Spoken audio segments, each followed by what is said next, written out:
Hey, Boo. I'm good. Yeah, Thanks for having me. we're really glad to have you over here in Culture Pikine Diaspora. Oh. Jaclyn, you are a traveler. You are a trained classical jazz music. You're a businesswoman. You involved in a lot of things. You are an art manager. Yeah, I guess I spread myself a little thin, huh? Yeah, you're involved in a lot of things, and you are also a world traveler. And you like collaborating with other musicians. That makes you to travel from to Africa. You lived in Japan. You recently came from Puerto Rico or whatever, wherever you. Peru, yeah. Peru, yeah. But today we're gonna talk about a lot of things about your music, and my first question is, who is Jaclyn? Oh man, who am I? Well, I think you just kind of said it. I live out in New Jersey. I live out near Princeton, New Jersey. I'm from North Jersey, Morris County, from Long Valley. I went to college in Boston. I went to Boston University, and then after that, kind of wandered around the world for a couple of years. I was in Tokyo, or the Tokyo area, for probably a total of a year and a couple months, but I was bouncing around a lot, so I wasn't there the entire time straight. I guess I was gone from the States for close to 2 years, though, because I was in Japan, and then I was in Europe for a month, and I was in Africa, including Senegal and Gambia, for 3 months, and then went back to Japan and came back to the States, and then when I came back to the States, I was living in New York City, and I had my daughter, and so I kind of didn't travel too much, but slowly built my music business while she was young. And now that she's getting older, I'm kind of starting to travel again, which has been really fun. But yeah, I've also been doing my music all along. I started that in 2010. Well, I kind of did music all my life, but I didn't actually start it in 2010. That's when I started my business. And yeah, so I don't know. That's kind of me. You are history anyway. Yeah, you graduated from Boston, and then as a classical jazz pianist or flute player? Well, I actually don't. I have a music degree, but it's not a performance degree, so I wasn't required to do like recitals or take lessons or any of that in college. I did study music history, music theory, ear training, and so forth, but it was a non-performance major. My actual major was in psychology, and music was just something that I had been doing all along. I did take 10 years of classical piano lessons when I was a kid, from age 8 to 18. And I was kind of like the piano player in my school, I guess. Yeah. my grade anyway. So I played with the choir and with the jazz band and for people's recitals and so forth. Flute was something I picked up later. Yeah, but when you were in Boston, after your graduation, or maybe when you were studying, you were like an artist, a music artist, a street artist. You perform on the street. Right, yeah, I did a little bit. I did a bunch of things in Boston.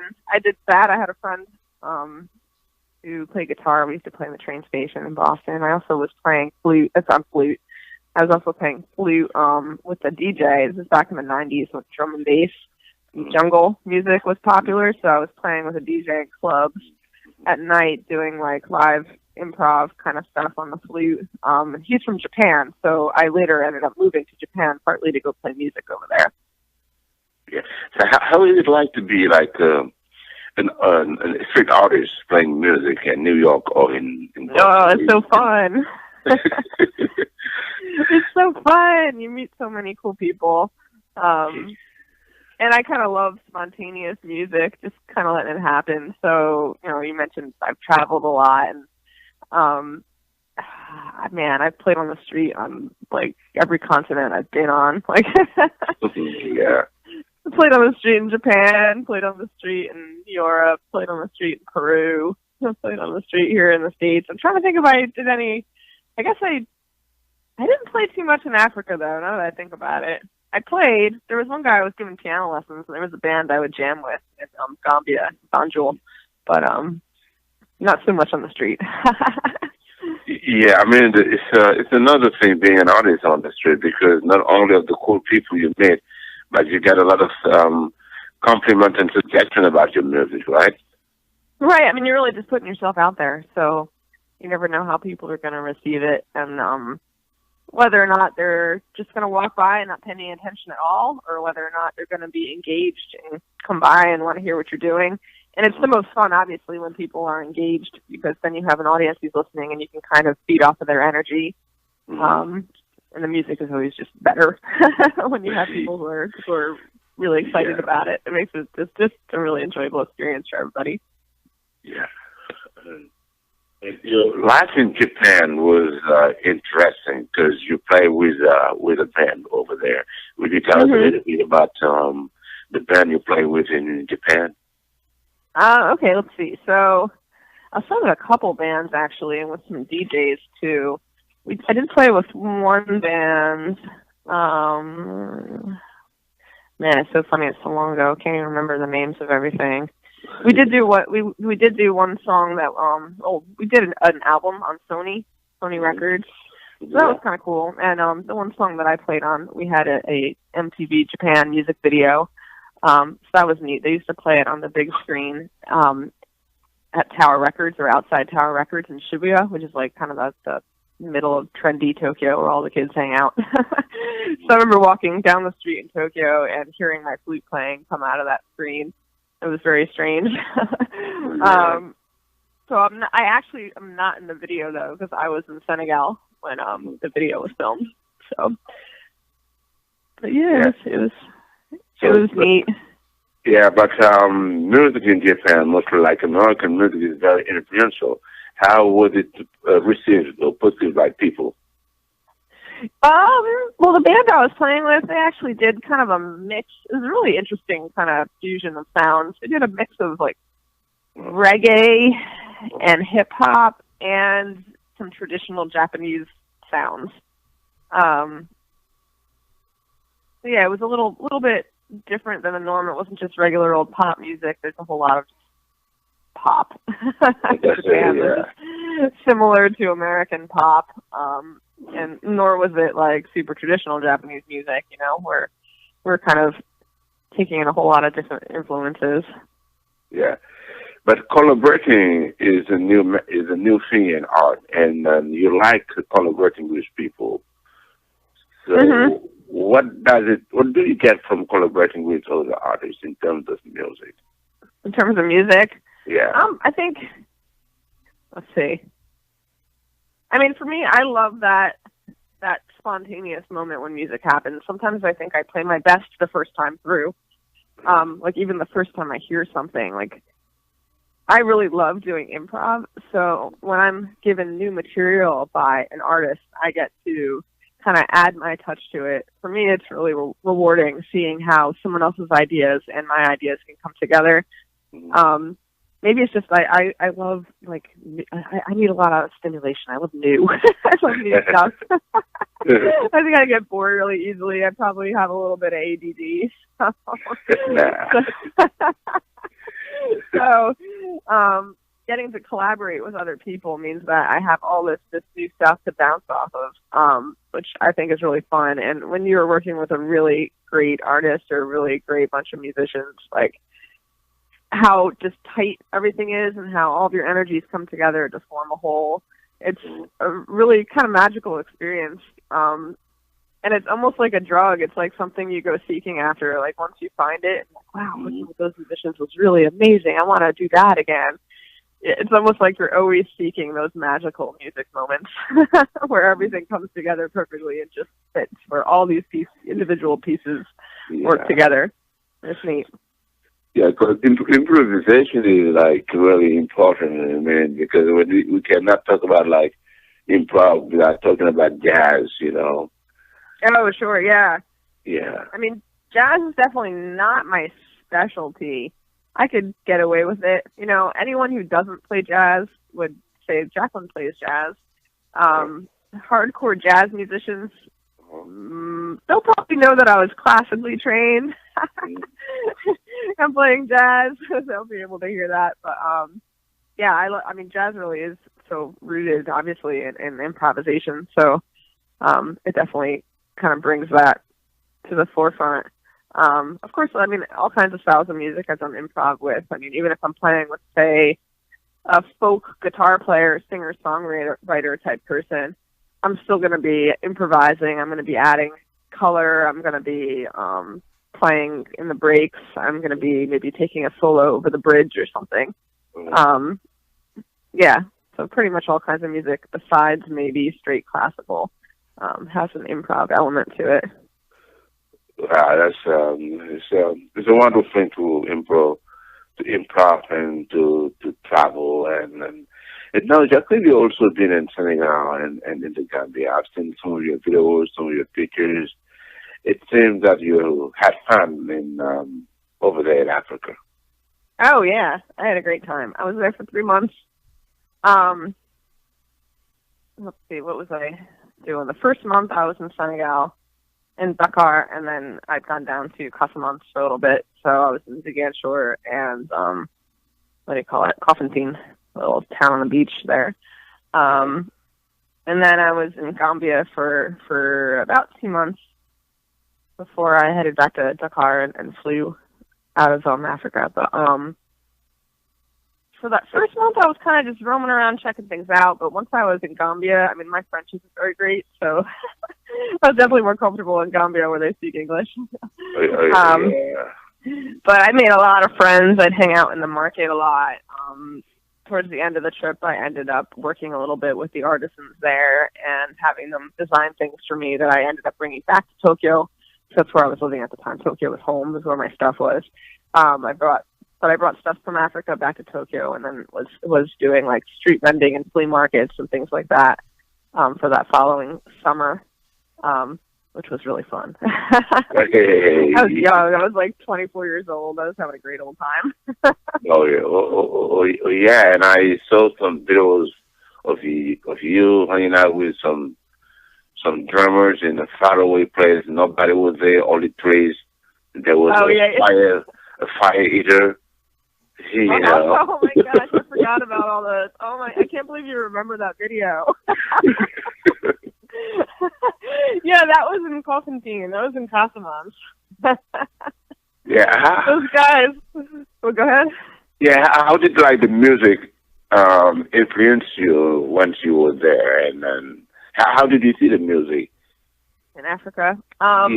Yeah, like mostly in Dakar and in Casamance and the Gambia, because the music is very traditional, and you happen to hang out with some of the musicians over there. Right. Yeah. I mean, the drumming I think was definitely influential. The rhythms of the drum beats and stuff that are traditional in Senegal and Gambia are nothing like any Western music. They have a whole different kind of shape to them. So that was really neat. And some of those rhythms have kind of stayed with me. You know, I could hear them in my head. I could probably tap them out on a drum because they're really unlike anything else, like the Sabar stuff. So that was really neat. Then, of course, there's all your African pop stuff as well, where it's pop music, but it's nothing like our pop music. It's using different chord patterns and different vocal styles, you know, and different dances, you know. There's, like, so many Senegalese pop songs where there are dances to go along with it. I remember, like, living with these with a family that had some kids who were maybe, like, around my daughter's age, actually, around, like, 12 years old, and they would put on the music and put on the radio and just go through and do all the dances to all the different songs. And I was like, wow, how are there so many different dances to these songs? But yeah, it was cool. It was fun. But yeah, definitely the pop music was very different. I did get to go see Youssou N'Dour in Dakar at his club there. That was fun. Oh yeah, and now you have your musical group, so you play at events. What kind of music do you do now? Honestly, we'll do whatever the client wants. So basically, whatever the client wants to pay us to play. But it's basically what I own is an entertainment company. So we get hired to do a lot of weddings and cocktail hours and private parties and corporate events and so forth. I specialize right now in jazz instrumentation or classical instrumentation, but either of those groups can really play any style music. So, for example, the classical group, say I'm playing flute with a violinist and a cellist, and we're playing as a trio. we might do a wedding ceremony and cocktail hour, where the wedding ceremony is mainly classical music, but when we get to the cocktail hour, we plug in, we have a sound system, now we're amplified, and we're doing pop covers or jazz covers on classical instruments. So it's really kind of diverse. We've done heavy metal, we've done like techno, like you name it, we've done it on like classical instruments. Sometimes it's kind of strange, but that's part of the fun of it, is coming up with interesting ways to try to accomplish these different styles of music on instruments that are not typically playing it. Yeah, and then it's really classical. So how many people in the band? Usually we get hired to play anywhere from a soloist to like maybe a quintet. But as far as different musicians, oh man, I don't have one set group. It becomes kind of regional because I have basically branched my business up north and then also down in Florida. And up here, I kind of have my New Jersey crew, and I've got my New York City crew, and I've got my Philadelphia crew. And we'll go as far as Connecticut to the north and D.C. to the south for this group over here. And then in Florida, I'm in Gainesville and Orlando predominantly. But depending on what the client wants, if the client wants a violinist and it's in New York City, well, I'm going to pull in one of my New York City violinists. If they want a cellist in Philadelphia, well, I'll pull in my cellist in Philadelphia. So it ends up just being a little bit based on the location. Yeah, so I'd say total over the course of the year, I probably work with like 50 different musicians. So it can be a little bit extensive, but my head can spin a little bit. But it's fun. It keeps it fresh, always having new people to play with. Well, it must be a fun. Like if somebody wants to hire you in Florida, so you will move along, and once in Florida, you'll get the musicians you want to play with, right? Kind of, yeah. I mean, I'm not in Florida all year round. I'm only there usually January through March. So the rest of the year, I do have a flute player down in Florida and a piano player down in Florida. I play with flute and piano. Those are the instruments I usually gig on. So I have those people in Florida who will play for me when I'm not there to play the gig myself. And then, of course, I have all the rest of the players as well that they will play together with. And they all know each other. They all play together and stuff. They're used to playing for me, and they play together in other contexts as well. And then when I'm in Florida, if someone wants to hire a group that needs flute or piano, then I would play with the team too, and that's the way it is up here as well. So sometimes I'm playing, sometimes I'm not. So we on a really busy weekend, like maybe in like September, October, it gets really busy. May, June gets really busy. Like those are months where we might have 7 or 8 events in a weekend. I'm not playing 7 or 8 events. I'm probably playing 2 or 3 of them. And the rest of it, I'm just managing, meaning I'm dealing with the client and the contracting. I'm managing the musicians. I'm providing all the sheet music. I'm kind of overseeing it. So that's kind of how it works. That's interesting. And then you also I don't know, you used to teach guitar or piano too, kids. Piano, piano. Are you still involved in teaching kids, giving down your knowledge to the younger generation? Right now I'm not teaching, mainly out of time constraints, between managing my business and then the other side of my business. I have kind of like 2 businesses under one umbrella. The other side of the business is I sell musical instruments, predominantly overstock and pre-owned, like refurbished instruments, and woodwinds and brass right now. So flutes, clarinets, saxophones, trumpets, trombones, this kind of stuff. So between all that, it kind of fills up my time. But I did teach for years, taught piano, taught a little bit of flute as well. Now, every so often, if someone comes and says, "Hey, Jaclyn, we'd love a lesson with you," I will give a lesson. So but I won't do like a regular weekly thing because I just don't have time to fit it in. But if someone says they want a lesson, I really do like teaching them. And usually if someone really wants to come for a lesson, that means they're a dedicated student and they're going to be super focused and invested, and then it's really fun for me. Yeah. I always wonder how did you start it from like a street artist and you ended in selling, like having your instrument business, like. How did that start? The instrument. Yeah. Well, it's kind of a funny story, I guess. I was a trained piano player, right? I studied for 10 years on piano, and I picked up the flute when I was probably about 15 or 16, I think, and taught myself to play it. And that became, it was a friend actually in high school who was upgrading their instrument to a nicer flute, and they had their old student flute. So I said, hey, can I borrow it? I want to learn to play it. So that's what I did. And like, that kind of became my fun instrument. Just the thing that I would jam on with some guitar players, and I played in bands, and it was just, I'd never studied, so I didn't really have that classical background on the flute. Well, I can play classical music just fine, so I could read music and everything from studying piano. So I could play any style, but I wasn't really trained in any way, so I didn't consider myself a flute player. I was just a piano player who played flute on the side. So years later, 2010, 2011, I started my website for my current business. And didn't really start as a business, just started as a fun thing. So I wanted to get back into playing. I hadn't played for a while my daughter was young. So I created this website, and I was only playing piano. And I teamed up with a violinist, and we started doing piano and violin duo music for events. And then it occurred to me that I could be playing flute. Like, why am I not playing flute also? I love flute. I should be doing this. But I was still playing on an old student flute from like, 1994 or something. So I was like, wow, I really need to upgrade this flute, get something a little nicer if I'm going to be playing in this context. So that's when I actually went to eBay. I was like, well, if I don't want to pay full price, getting a nice flute is often thousands of dollars.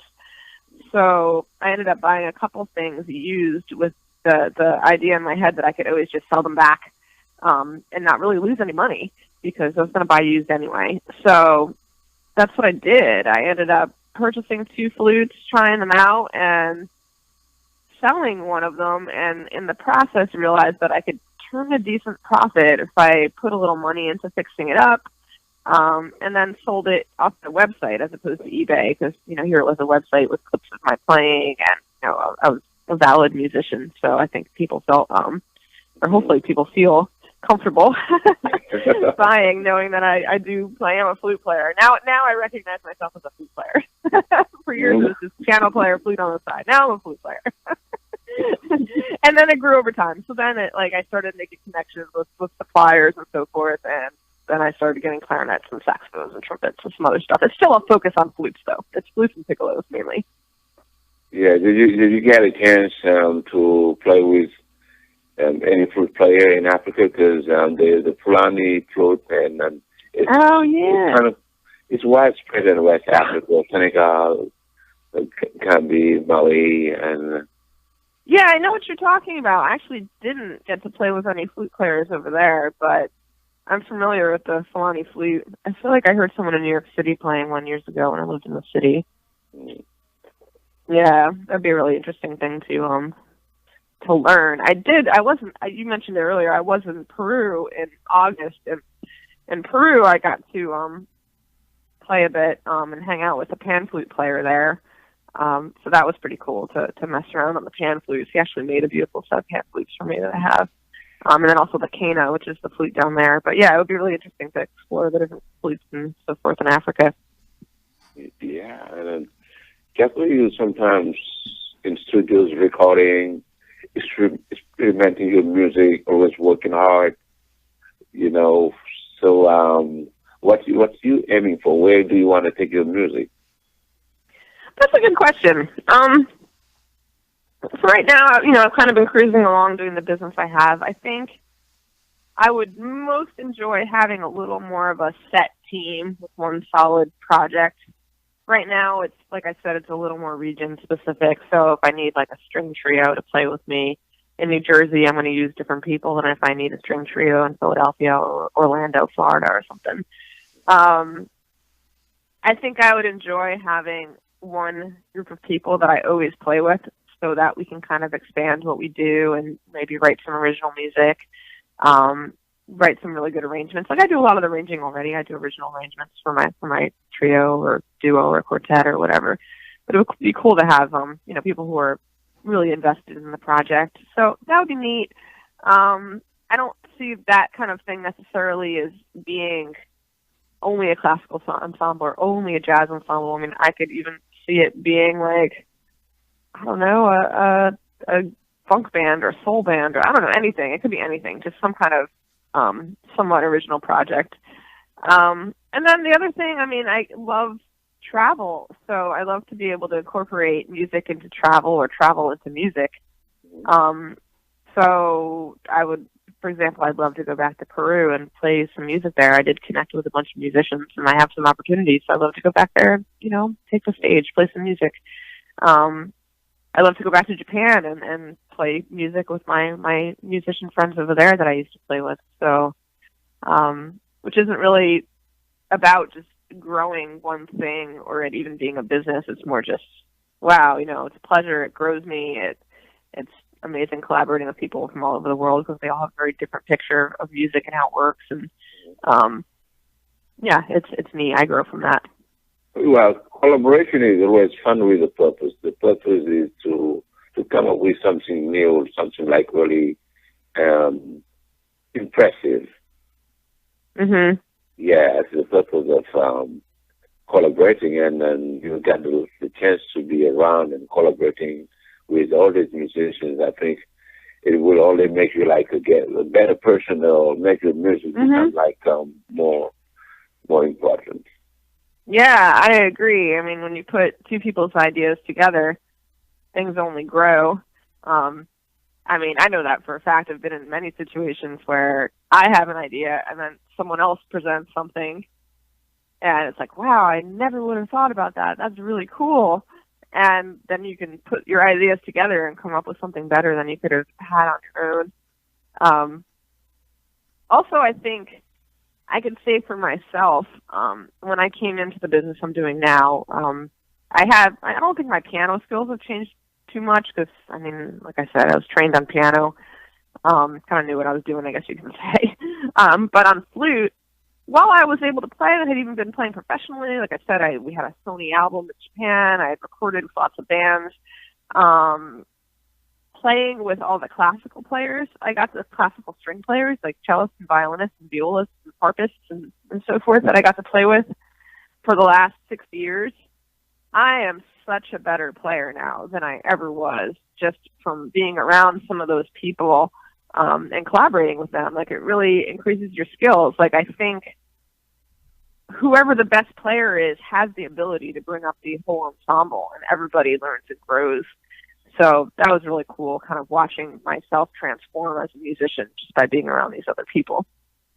Yeah, this is good. And then you're traveling in Africa has helped you to put a play. A few years ago, you had a play called Pataliko.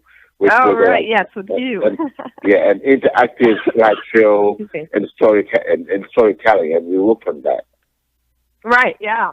Yeah. I mean, that was years ago when I was working with you. I'm guessing your listeners know that you're a visual artist, a great artist, and you do wonderful work. And we had been working together for a while.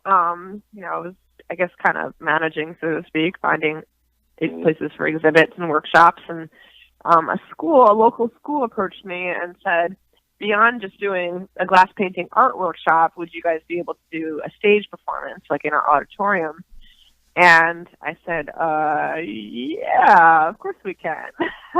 You never said no. And ended up writing a roughly hour-long program that included slideshows, actually, of your artwork, right? Of Ibu's art. Yeah. Not all of it.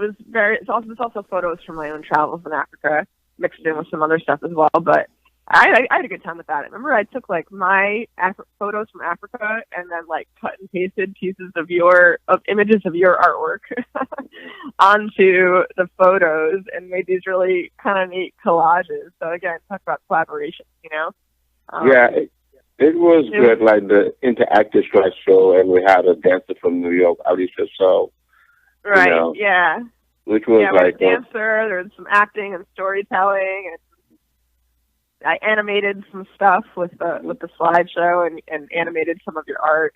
That was fun. I guess, I mean, in addition to playing music and traveling and doing all the stuff I do, I also do some graphic design and web design and photography and enjoy kind of the visual elements and being creative that way too. So that program really allowed me to explore that.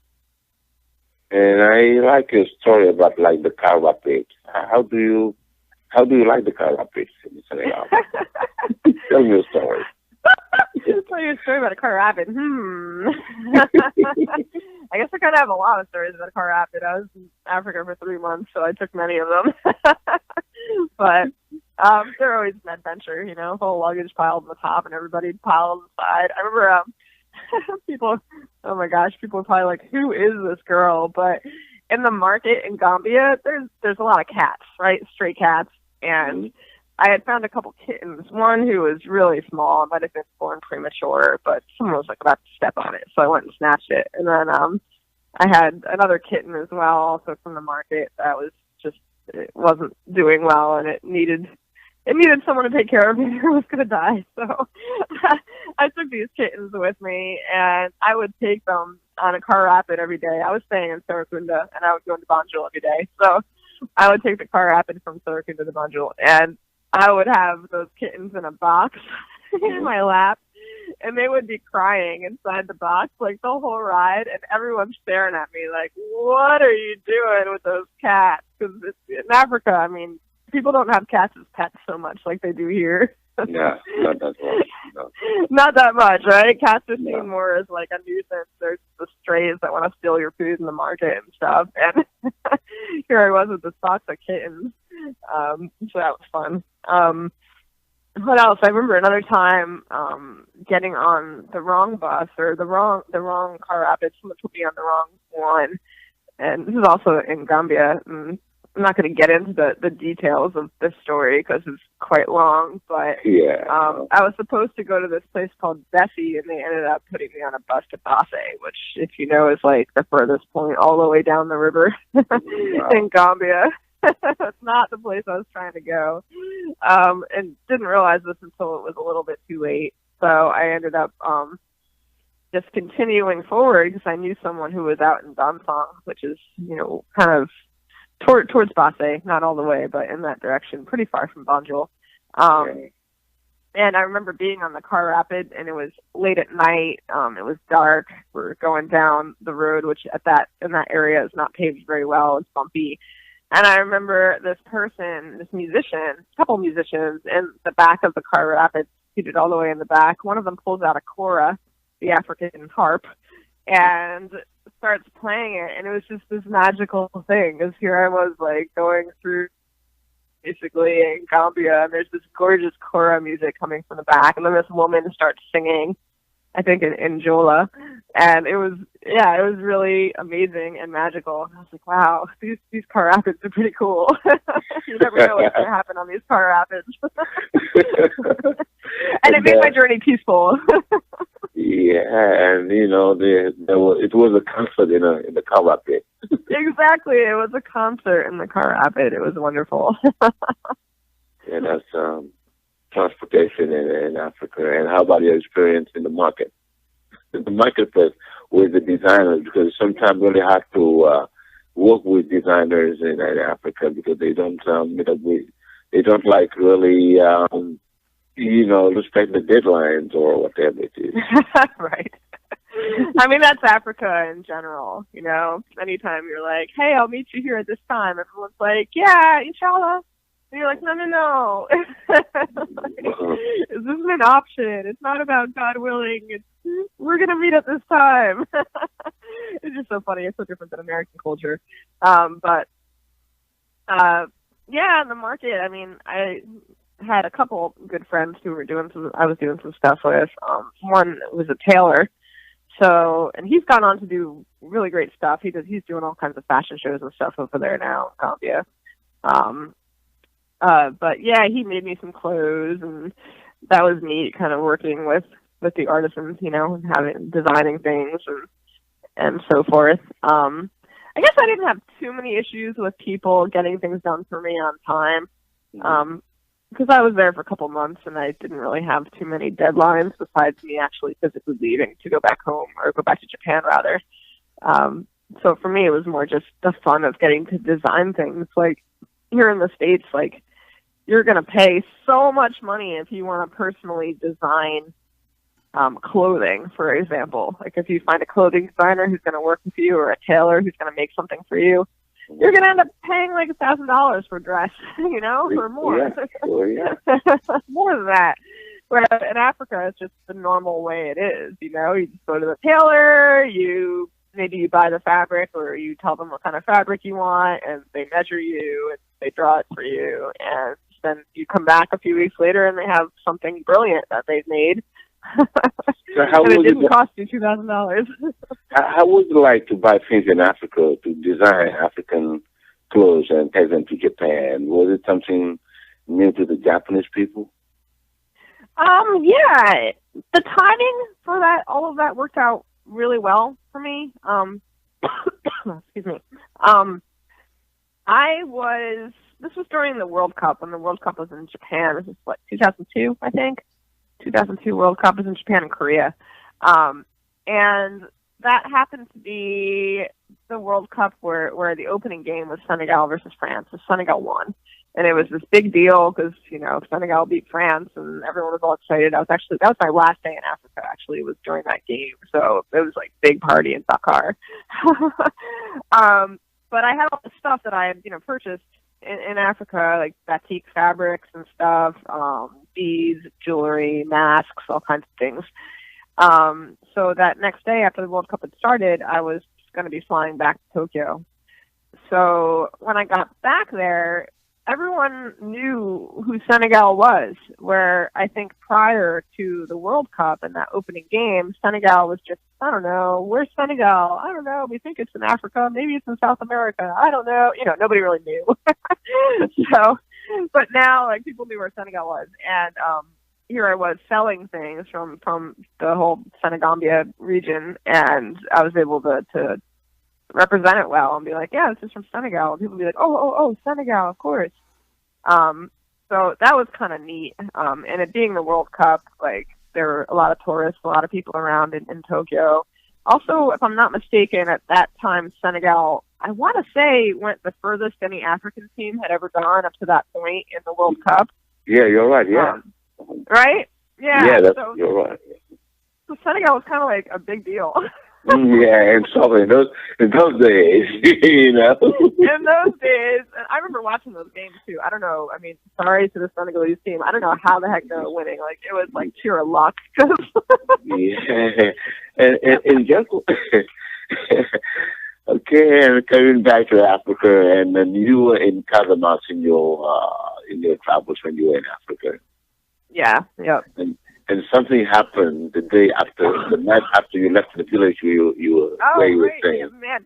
Eva, you remember my stories, huh? Yeah. I guess they tell really good stories if you remember them. Yeah, you were in this village having fun, having time. You know a lot of people. And you left the night, and the night after something happened. What was that? Yeah, I mean, a couple days later, I was in Ziguinchor, and as I was getting ready to leave Ziguinchor to go back up to Dakar, I ran into somebody that I knew from Coffentine, at the car rapid bus yard kind of area, and he came up to me and he's like, "Oh my God, I'm so happy to see you guys here." I'm like, "Why? What's up?" And he's like, "Oh, the day after you left, Coffentine was attacked by rebels, and part of the village was burnt down, and 4 people were killed, including one tourist." So I was like, "Wow." I guess we got out of there at the right time. And I guess that's just the way it is when you're traveling a lot, though. Like, you come across these kind of situations. You hope for the best. And but Coffentine, I mean, it was also during the circumcision ceremony in Coffentine, and it was a little crazy. Like, the people weren't supposed to be, you know, women and children weren't supposed to be out at night because the Conqueror, the like mystical beast that would come around and kill you if you're out. And there's like all this folklore and these, you know, mystic stuff and stories going on. So things were kind of tense in Coffentine as it was. So I guess we just left at the right time. Yeah, you did. You left at the right time, you know. But is that still going on? Is there still like kind of a rebel movement in Casamance, or? Yes, I think it is, but it's kind of slowed down a little bit these days, I think. Yeah. Yeah, it's really crazy. And you have a 9-year-old daughter, and are you teaching her how to play music? Yeah, she's 12 now. She's 12 years old. She plays the flute. She also sings. Her school is doing the Lion King musical this year, and she got a role. She is going to be one of the hyenas. So she got a speaking and singing part, which is cool. She's got a beautiful voice. Yeah, I mean, I try to teach her a little bit. She doesn't really like having me teach her so much. I think it's just that mother-daughter thing. It's not always easy to teach your own children. But, I try to help her out where I can, and she's doing great with it. So it's neat to watch. That's good. She's creative, Taking nice pictures, learning how to play music. Right, yeah. She's a very good photographer, as you know. Yeah. Is it difficult to be a mother and an artist, having a band, traveling, doing all these things? It is a lot. It's easier. Her being the age she's at when she was younger is obviously more challenging. You don't really have time when kids are little. It's a sacrifice for sure. You don't have time for your personal projects, the fun stuff so much because you're taking care of them. But I think it's part of what it's all about, being a parent. Now that she's older, she's a fantastic little travel buddy. I love traveling with her. We just road tripped up to Boston recently and went to go visit friends in Connecticut and around Boston. Took like a 5-day trip. She had never been up to New England, so that was neat. And I've also road tripped with her all the way down to Florida before and stopped along the way in all different cities and spent time in Richmond and Savannah and Greenville, South Carolina. We have some friends there. And she's going to be taking her first international trip besides Canada in February. We're going to Costa Rica, so she's super excited about that. So she's become a great little traveler. It is definitely hard juggling everything.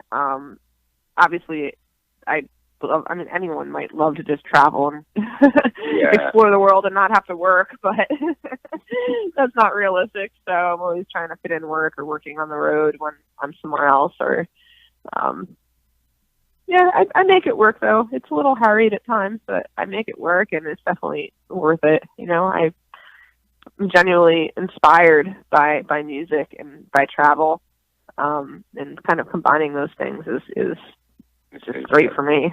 Yeah, it works for me. And playing on the street, you like playing on the street, because I watched a video of you and Dennis Hall was also like a good artist. Yeah. Playing he's subway. Well, Dennis is like professional subway musician. Yes, he is. In New York, yeah. So that was probably about almost exactly a year ago, when, not the last time I played with Dennis, but in the city, but there are some videos of the two of us.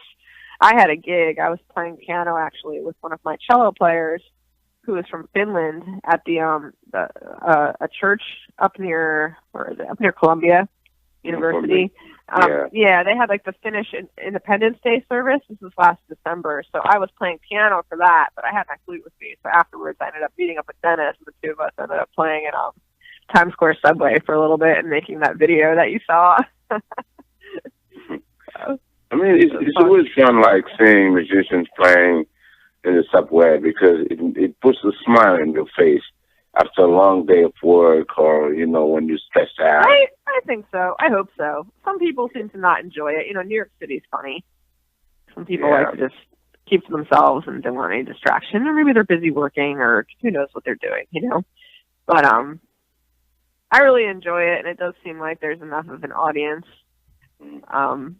That's probably one of I don't really play that much street music when I'm home. I'm just working and being a mom and being a homeowner and taking care of my cats and doing what I have to do just for my normal life here. But when I'm traveling is when I do more of that. And it's funny because whenever I'm out doing it, I realize how much I miss it. I'm like, man, why don't I do this at home? Yeah, because when you travel, you need to talk to people. You need to see people, the smile, the facial expressions, and music can be the link to that. Absolutely. Yeah, I could totally change the mood in a room or in a space. And, yeah, it's neat seeing that change. It's also a great way to meet people. I really love meeting folks while I'm traveling and even here while I'm home. I don't know if you're familiar with the couchsurfing.org network, but I host people. I actually had a guest from Germany. He's not here right now. He just left to go out to Princeton, but he's staying. He was here from yesterday, and he's staying until tomorrow. So I love just, having travelers around and providing a place for people to stay. And also when I'm on the road, I love just meeting locals and meeting other travelers. And music is a really great way to meet people. If I see a guitarist on the street, I could walk up to them and be like, hey, I love your music. Can I play with you? And take out my flute and maybe collaborate a little bit. Then you have a new friend. Yeah, true. And you were telling me the story about these people who you met I think you met him in Tokyo. You were in Tokyo, you met him, and you come to New York, you meet him again, and you were like, wow, is this guy frozen? Yeah. Yeah, I remember that. It was when I was living in New York City. Because, I was street vending for a little bit in Tokyo, right? So people knew me because I would be in some of the big hubs in Tokyo all the time. So I had come back to the States. I was living in New York City, and I was sitting in Union Square one day, and some guy walks up to me, and he's like, hey, remember me? And I'm like, who is this guy? Is he just hitting on me? Like, what's the deal here? And then he's like, no, remember me? Tokyo. And I'm like, oh, my God. Yes. What? I've had many of those encounters around the world where I run into people I've met in other places or people who know other people I know. Like I just sold a flute to a pan flute player from Colombia who lives here he lives in Pennsylvania right over the border. So he lives 20 minutes from me, and we're talking, and I'm like, yeah, I was just in Peru, and I told him who I had been staying with and playing with in Peru. And he's like, oh yeah, I know him. I've played with some of his musicians before. So I was like, wow, the world is so small. Everyone knows each other. Yeah, and I think travelers artists, just there's a track of traveling artists, people who travel the world as artists, doing residency, doing collaboration, and those people they meet either in airports, on planes, or and then with those people, there's not a problem. They can provide you this place to stay and help you to find things, And this is what art is about. It's beautiful community. Yeah, it's more about exchanging ideas, being generous, giving, and that's what the world should be like.